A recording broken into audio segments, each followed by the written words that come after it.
Good afternoon, welcome to the final session of today, which is archiving the past, chronicling the future.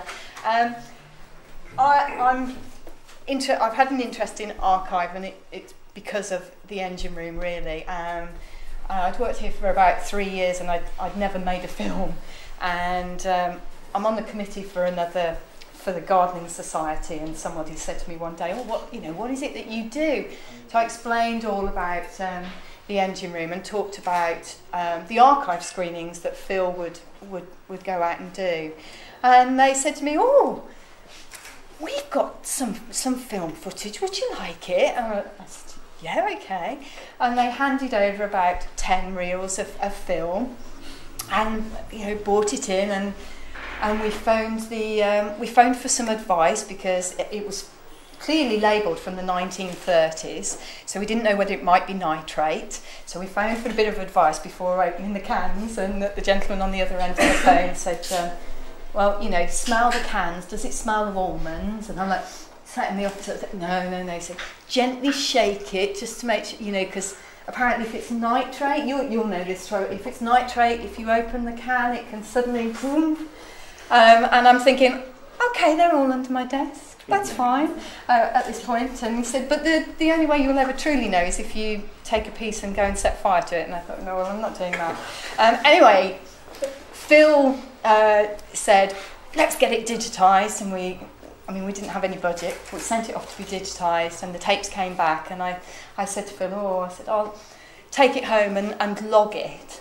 And did that thing of, the husband comes in and he's like, "Oh, what are you watching?" And I'm like, "Oh, it won't be long. I'm just logging it for work." "Oh, okay." Sits down beside me.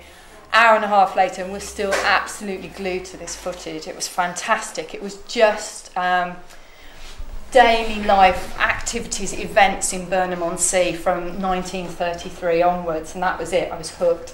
Came back to work and said, "Phil, please, can I make a film with it?" And he was kind of like, "Oh yeah, okay then." And that was it. That was the first film I kind of got involved in. We we researched the cinematographer, found out he was a local bank clerk in Lloyd's Bank. He'd been left some money, bought a 9.5mm camera, and he just filmed carnival, and he filmed activities on the beach, and he filmed the railway. But he didn't just, some of us, we got cameras, he didn't just film weddings and stuff. He would then edit that material together, and he would take his projector. He got hired for birthday parties, and he would take his projector around and show footage to entertain people. And he documented the building of the Ritz Cinema in Burnham. He filmed it all over the months it took to build.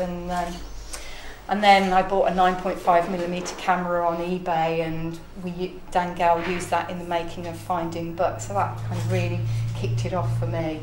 And we're just fortunate that here, we get to be interested not just in stuff that's made in digital on HD, but actually in that archive side too. And we'll be hearing a bit more about the project that's been happening in conjunction with Trevor here. I'll just introduce the guests. We've got Tom Maybury, who is the County Heritage Officer. Did I get it right? Yeah. County Heritage Officer. Emma Gifford, who've only recently met, but wow, you'll find all about Emma's project in a minute from the movie bus. And Trevor Bailey, who we've known for some time, formerly from Trilith Video, now from Windrose Media Trust. I forgot that right. Fantastic. But we asked Tom, I'm going to ask to speak first, because we asked Tom to come along, because I don't know if you're all aware, but recently the new Heritage Centre for Somerset has opened. So I wanted to ask Tom to come along to kind of talk about the new Heritage Centre, to tell us a little bit more about what film they have in their archives. And as filmmakers, you're essentially filming, what you film today is tomorrow's archive. So I thought it would be useful for us as filmmakers to find out what kind of material Tom would be interested in, what's going to be useful for members of the public of the future, and also what formats. And anyway, I'll hand you over to Tom. Well, thank you very much for asking me here and for listening to what I've got to say. The Somerset Heritage Centre is just recently been opened on the outskirts of Taunton at Norton Fitzwarren.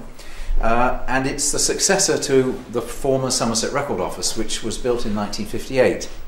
So formal preservation of records, whether photographic, film, but predominantly paper, has been going on in the county at least since then, and in fact it's been going on probably in an official sense, for over 100 years.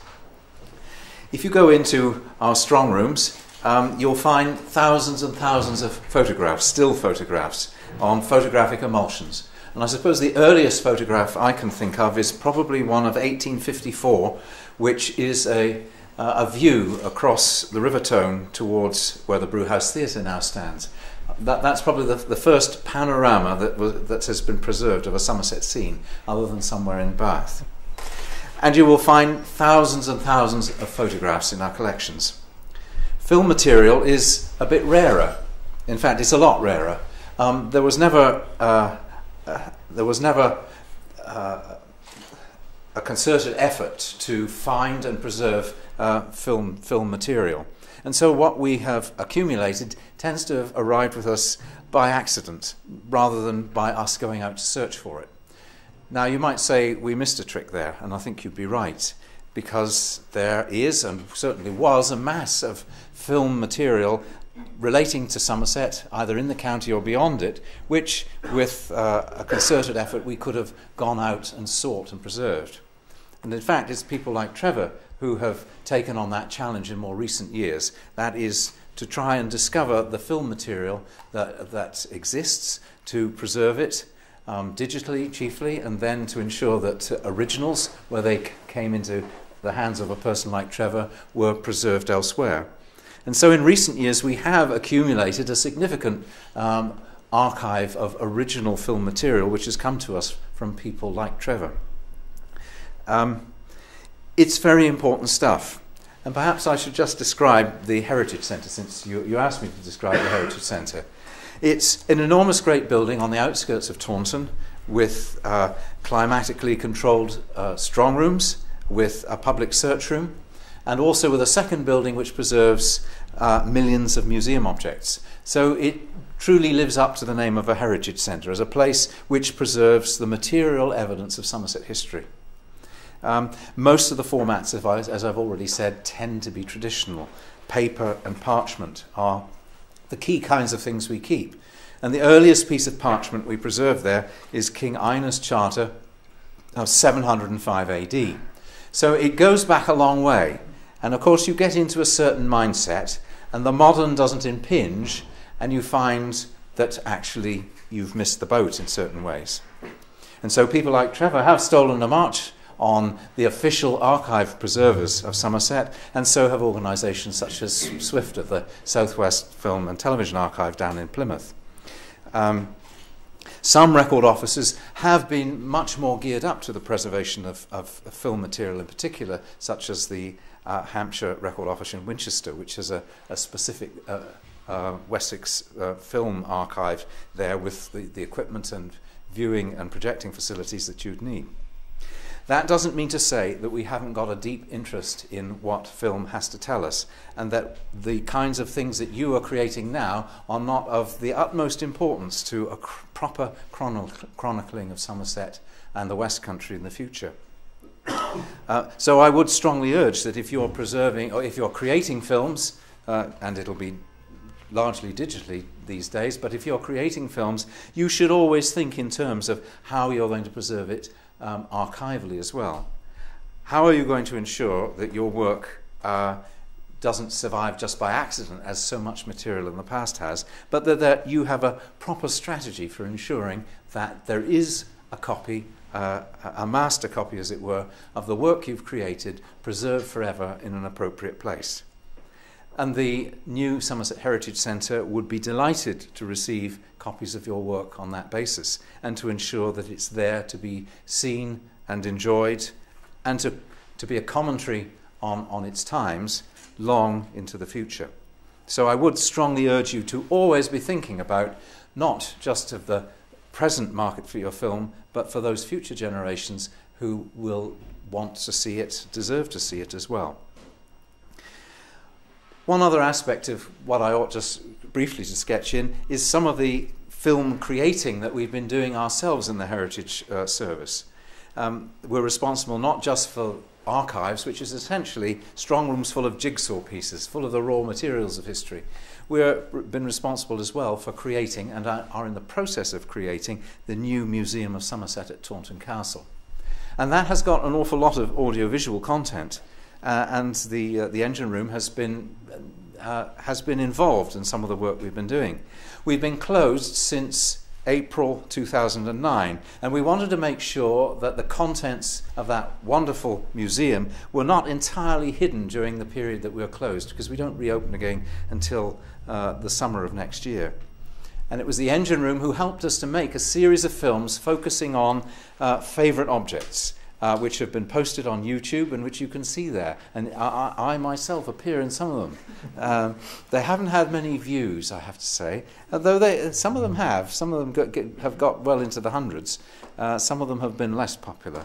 But whether popular or not, they're actually excellent short films which summarise a view of a particular fragment of Somerset history, whether it's a portrait of Harry Patch or a Bronze Age shield or a Roman pavement. And in the context of creating the museum, there's lots of audiovisual content there. I think it was the engine room as well which helped us do the Romany Gypsy project, which was about capturing the views and lives of Romany gypsies in Somerset. And some of that film material will be used as a component in the audiovisual displays in the Museum of Somerset. We also went out to tender for major components of audiovisual work, and a firm called Elbow got that work. They've done, and we were Heritage Lottery funded, so we were able to pay the going rate, as it were. There's been some wonderful aerial footage. I saw the rushes the day before yesterday. There's 7 hours of it. It needs to be condensed down to 4 minutes. But I don't suppose Somerset has ever had such high quality and impressive aerial photography done ever. I've never seen film of that quality before. So the raw material will be really important for the archive, and the boiled down version will be really important for the museum. We've also done an element in the new museum called Speaking Your Mind. You walk into a room, there's a conductor screen at the end, a large video screen, and then 5 screens down the walls beside you where people are having conversations with each other and with themselves about what they think about Somerset, their views and opinions about it. And the raw materials of that are going to be very important for the future too, and will be preserved as archives. And finally, there's going to be a gallery there called Gathering, which is going chiefly to express the lives of Somerset people when they gather together. And that is largely based on archival footage, which we've sourced from a whole variety of places, and not least the wonderful Pathé News Archive, with films going back to the first half of the 1930s, and some extraordinary films, very short edited films that were shown as Pathé news clips. All this material is finding its place in the new museum. I hope very much that the kind of work you're creating will find a home either in the archive as the raw material for future history, or in a context such as the museum as a worked up piece of work which is communicating to visitors here and now. So, thanks. Thank you very much.